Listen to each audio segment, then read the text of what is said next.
में दया धर्म करते हैं तो हम पर तो उसका असर थोड़ा बहुत पड़ता ही है, लेकिन हमारे आने वाली पीढ़ी पर उसका असर बहुत पड़ता है। तो वेद ने जीव हत्या की, संतों का अपमान किया, गाय और ब्राह्मणों का अपमान किया, उसका असर ये हुआ कि पृथ्वी की राज्य में अकाल पड़ गया। पृथ्वी के राज्य में जब अकाल पड़ा तो वो पृथ्वी को खोदने लगे। पृथ्वी मैया गाय का रूप लेकर प्रकट हो गई और कहने लगे, अरे पृथ्वी जी महाराज, आप हमें मारो और हमें खोदो, हमें कष्ट दो, उससे कोई भी फायदा नहीं। आप गौ प्रजा सहित आप अपने राजपाट में यज्ञ इत्यादि करवाओ, पुण्य इत्यादि करवाओ। तो पृथ्वी जी महाराज ने यज्ञ करवाए। तो 99वां यज्ञ चल रहा था, इंद्र उनका घोड़ा चुरा कर ले गए। लेकिन पृथ्वी के यज्ञ में भगवान प्रकट होकर आए और पृथ्वी से कहने लगे कि पृथ्वी, तुम्हें जो मांगना है वो मांगो।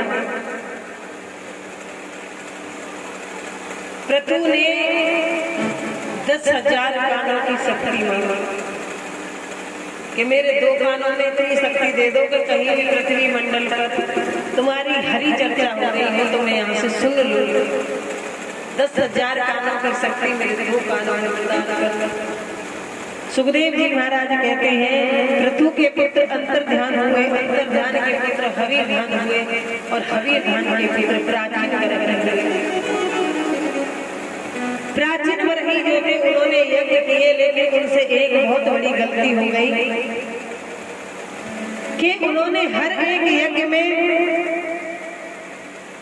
एक जीव की भेंट चढ़ा दी। कुछ लोग कहते हैं कि हमारे देवता तो हैं, जो भी देवता होते हैं जिस किसी के, वो भेंट मांगते हैं।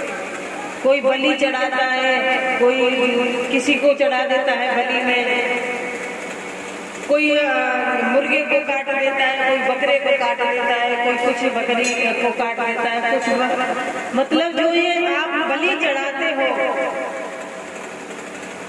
कोई भी ईश्वर, कोई भी भगवान, कोई भी प्रभु ये नहीं कहता कि तुम जीव हत्या करो। अगर तुम्हारा ईश्वर तुमसे ये कहता है कि तुम जीव हत्या करो तो वो ईश्वर है ही नहीं, वो राक्षस है, चाहे वो जो भी हो।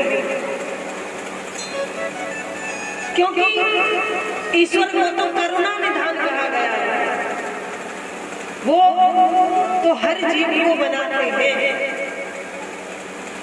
भाई उन्होंने तो पशुओं में, वृक्षों में, मनुष्यों में एक जैसा जीव डाला है। अगर भगवान ने तुम्हें इतना अधिकार नहीं दिया कि तुम मरे हुए में जान डाल सको, तो भगवान ने तुम्हें इतना भी अधिकार नहीं दिया कि तुम जीवित की जान ले सको। अच्छा, एक बात बड़ी अचंभे की है कि लोग अगर किसी की अर्थी में चले जाए, शमशान तक किसी की अर्थी जा रही है, अर्थी में चले जाए, बस पीछे पीछे चले जाए, तो उसकी अर्थी से आकर के स्नान करते, नहाते कि नहीं नहाते। किसी की मृत्यु में चले जाए तो आकर नहाएंगे, लेकिन उस जीवित जीव को काट कर उसकी मृत्यु करके खा जाते हैं तब नहीं नहाते। भाई अगर मर गया, उसकी मृत्यु में जा रहे हो तो तुम नहा रहे हो, शरीर अपवित्र हो गया। मृत्यु में जाने से शरीर अपवित्र हो गया, और जिस जीव को तुम काट करके बलि के बहाने काट रहे हो और उसकी मृत्यु हो गई, वो भी तो मृतक शरीर हो गया, उसकी भी अर्थी बन गई, और उस अर्थी को तुम रांध करके खा लेते हो। उसकी मृत्यु नहीं होती है, उसको प्रसाद मानते हैं।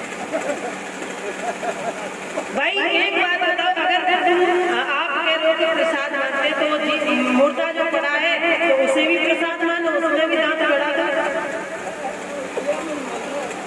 उसके पीछे जाने से तुम्हारा शरीर अपवित्र कैसे हो जाता है?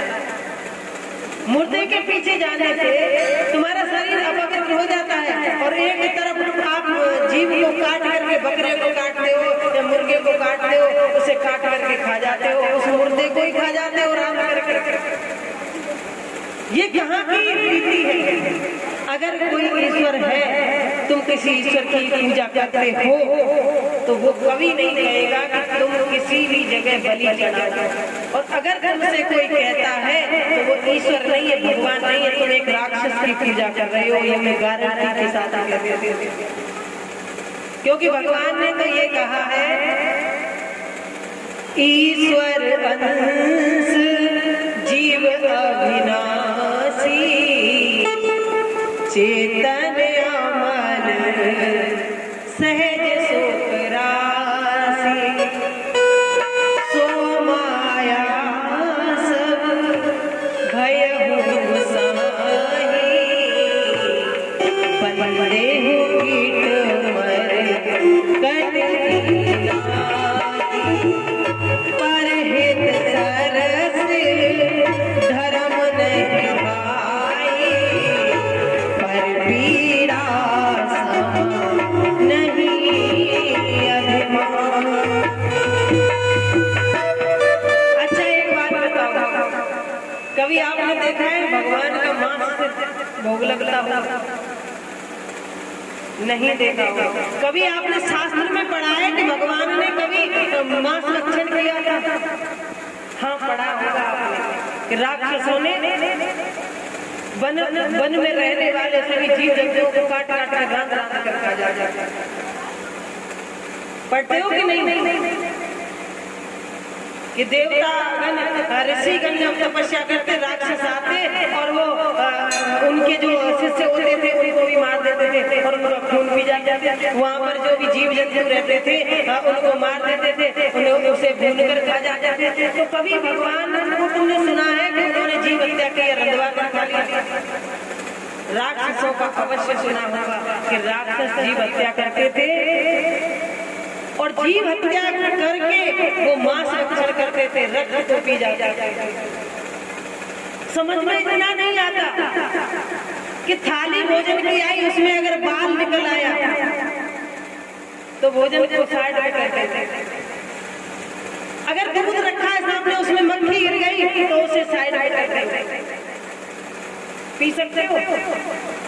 मक्खी गिर जाए दूध में, मक्खी सहित पी जाओगे? नहीं सही। तो उसको कैसे खा जाते हो? जो किसी के अंदर का मांस है उसे बड़े स्वाद से खा जाते हैं। तो भगवान ये कहते हैं कि जिस भांति तुम जीव की हत्या करते हो, काटते हो, रांधते हो, खाते हो, ये संसार जो है ना, ये देखा भूली का खेल है। ऐसा मत समझो कि वही पशु है तुम इंसान हो। वो तो मर गया, वहां गया और वहां से लौट कर आपके ही घर में आ गया, आपके ही घर में आ गया वो। फिर तुम मरोगे और तुम किसी बकरी के पेट में जाओगे, किसी मुर्गी के पेट में जाओगे और फिर उसके हत्थे चढ़ोगे, क्योंकि जो तुमने किया वो तो भुगतना पड़ेगा।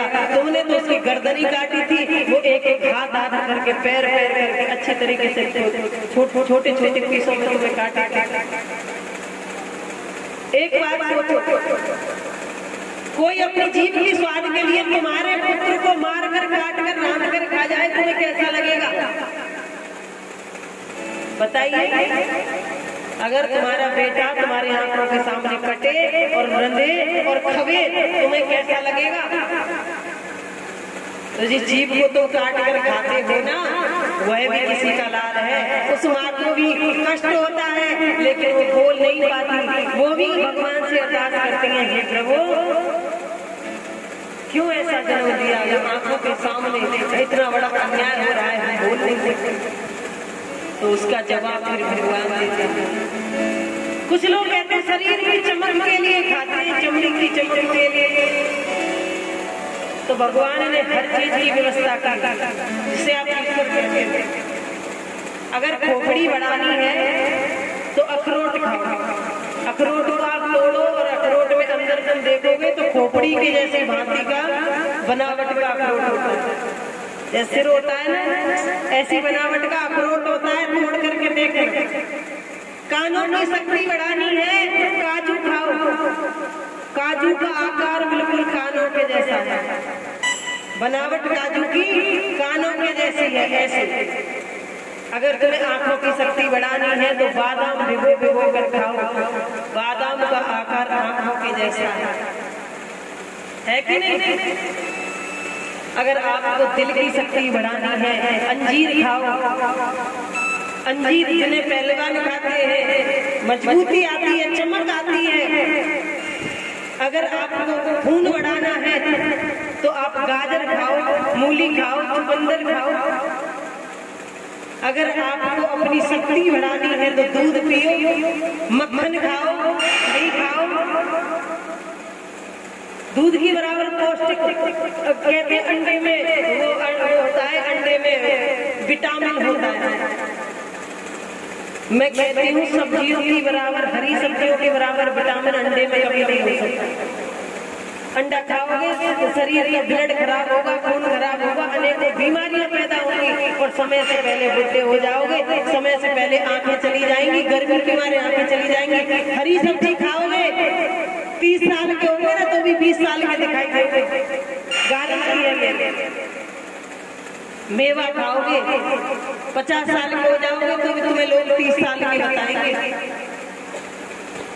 एक चीज तुम देखना, जो लोग मांस भक्षण करते हैं ना, उनका आकार अपने आप भगवान बदल देते हैं। उनका रूप स्वरूप राक्षसों जैसा अपने आप हो जाता है। उनकी बुद्धि विचार अपने आप राक्षसों जैसे हो जाते हैं। इसलिए कभी भी कुछ लोग कहते हैं जो अंडे बनते हैं वो मुर्गी नहीं देती, वो तो मशीन से बनते हैं। कुछ लोगों ने उससे मैंने सुना नहीं दीदी अंडे तो मशीन से बनते, अंडे मुर्गी थोड़ी देते। मैंने कहा हाँ, तुम भी मशीन से बन करके पृथ्वी पर आ गए होंगे, तुम थोड़ी माँ के पेट में ऐसे निकले। अरे जो विधि का विधान है उसी हिसाब से बनना है सबको। अंडे का विधान है मुर्गी के पेट में से निकलना, वो पेट में से ही निकलेगा। मशीन से कोई अंडा नहीं बनता। मुर्गी फार्म होते हैं, बहुत बड़े बड़े मुर्गी फार्म, वहाँ पर रोज मुर्गी एक अंडा देती है, वहां से जो आते हैं। अगर तुमसे कोई ये कहे, तुमसे कोई कहे कि मुर्गी का मूत्र पान कर लो, पी लोगे तो उस गंदगी में से निकले हुए मांस भक्षण क्यों कर लेते हैं? क्यों किसी के जीव की हत्या करते हो? क्यों किसी के लाल को मार कर खा जाता है? तो यही उन्होंने किया कि उनसे गलती हो गई। यज्ञ में उन्होंने आलवेद का अर्थ होता है छूना। अगर देवता को, किसी देवता को तुम्हें भेंट देते हैं तो जीव हत्या करना नहीं है। गाय की अगर तुम्हें देनी है तो आप गाय को छुओ और दान करके किसी ब्राह्मण को, किसी संत को उसे दान कर, तो भगवान ने तुम्हारी गाय दान स्वीकार कर लिया। अगर तुम्हें और भी कोई जीव दान करना है, भेंट देनी है, भेंट का अर्थ क्या होता है? आप ये कहते हो कि मुझे ये फोन तुम्हें भेंट करना है, तो फोन को क्या काटना है मुझे? क्या मुझे ऐसे काट करके दांतना है? मैं कहूँ मुझे कुछ कपड़े तुम्हें भेंट करने हैं तो क्या कपड़ों को काट के रांधना पड़ेगा? भेंट का अर्थ होता है देना। भेंट का अर्थ होता है कि मैं आपको कुछ भेंट करूं, कुछ प्रदान करूं, कुछ अपने हाथों से दूं। भेंट का अर्थ होता है कि आप अगर कोई तुमसे देवता कहता है कि मुझे भेंट, इसकी भेंट चाहिए, तो उसका अर्थ यह है कि उसे छुओ और उसके देवता के नाम से उसे दान कर दो और किसी अच्छी जगह पर भेज दो जहाँ उसका सदुपयोग होता रहेगा। सदुपयोग, बकरी को किसी अच्छी जगह भेज दो, उसका दूध पिया जाएगा। देखो जब कोरोना हुआ था, डेंगू कितना फैला था, डेंगू और डेंगू हुआ था तो बकरी का दूध 50 रुपए का एक पाव दूध मिलता होता था 50-60 रुपए का एक पाव। 300 रुपए लीटर, 400 रुपए लीटर दूध बिका था गाय बकरी का।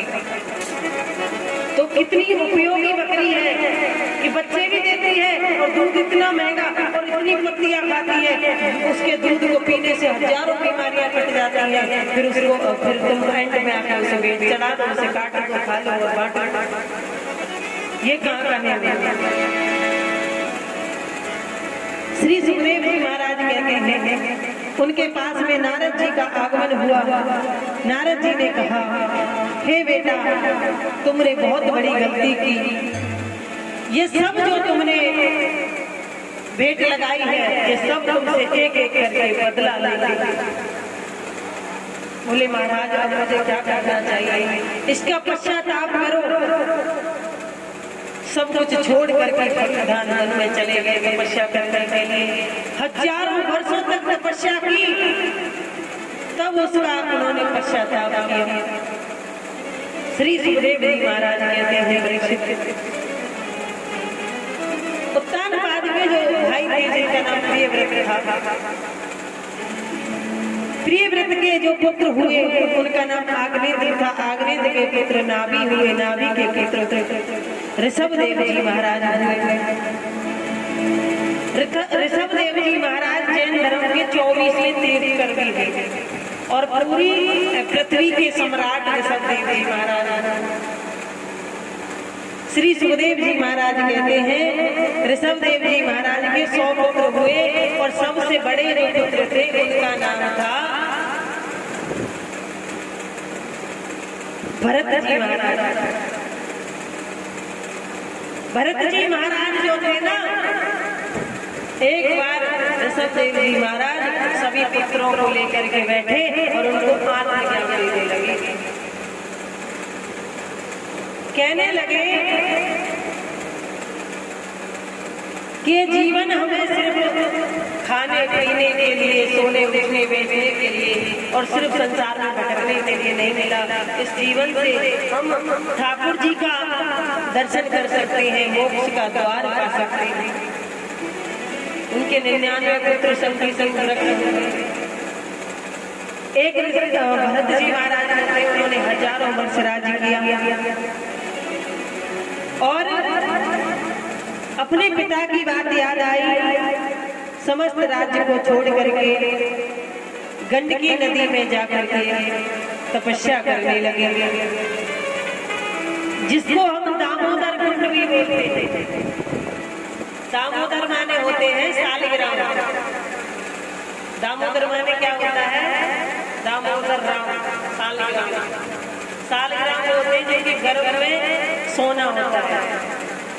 और दामोदर कुंड में अभी आप जाओगे ना गंडकी नदी में, एक तुलसी का पत्ता डालना, 50 कोस नीचे से भी शालिग्राम उठ करके तुलसी के पत्ते से आकर चिपक जाएगा। 50 फुट नीचे से, 50 फुट नीचे से शालिग्राम अपने आप आकर के तुलसी के पत्ते से चिपक जाएगा। कितना भारी होते हैं शालिग्राम, लेकिन उनका महामारी वरदान है कि एक तुलसी का पत्ता जल में ऊपर डालो, पत्ता तैरने लगेगा और सच्चे शालिग्राम कर आकर उससे चिपक जाएंगे। श्री सुखदेव जी महाराज कहते हैं, नदी में उन्होंने हजारों वर्ष तक तपस्या की। एक हिरनी उस नदी में जल पीने के लिए आई। प्रसव पीड़ा हो रही थी, पेट में बच्चा था, गर्भ में बालक बच्चा था, दर्द हो रहा था, पीड़ा हो रही थी, तो जल पीने के लिए आई। और हिरनी जब जल पी रही थी तो पीछे से शेर ने ऐसी दहाड़ मारी कि वो हिरनी उस जल में घुस गई और उस जल में ही उस बच्चे को जन्म देकर के आगे की ओर निकल गई।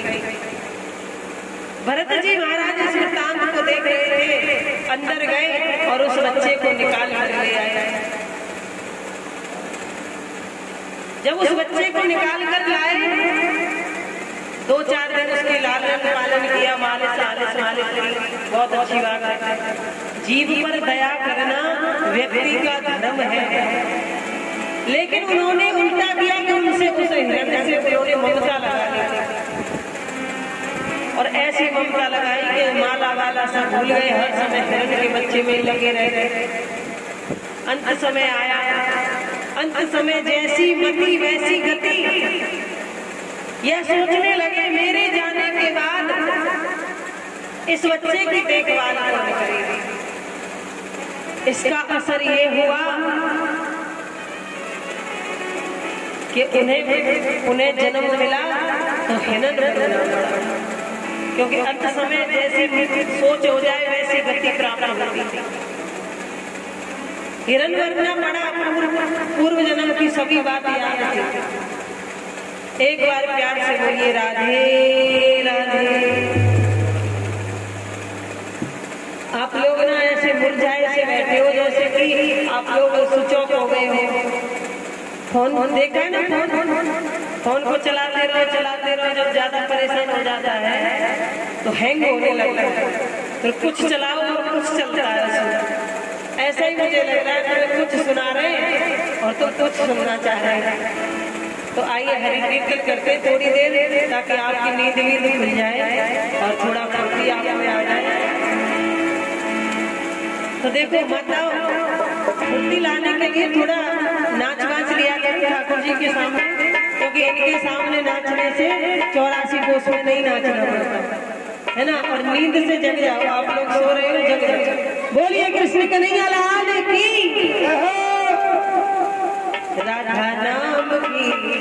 राधा नाम की लगाई फुलवारी की, पत्ता पत्ता श्याम बोलता। राधा नाम की लगाई फुलवारी की, पत्ता पत्ता राम बोलता। ऐसे नहीं, सुनो मेरी माताओं, जिन जिन पे नाचना आता है वो मीराबाई की तरह, मीराबाई थी ना, अपना वीणा लेकर के हे कृष्ण हे गोपाल वो नाचती रहती। इसलिए मीराबाई बन जाओ चार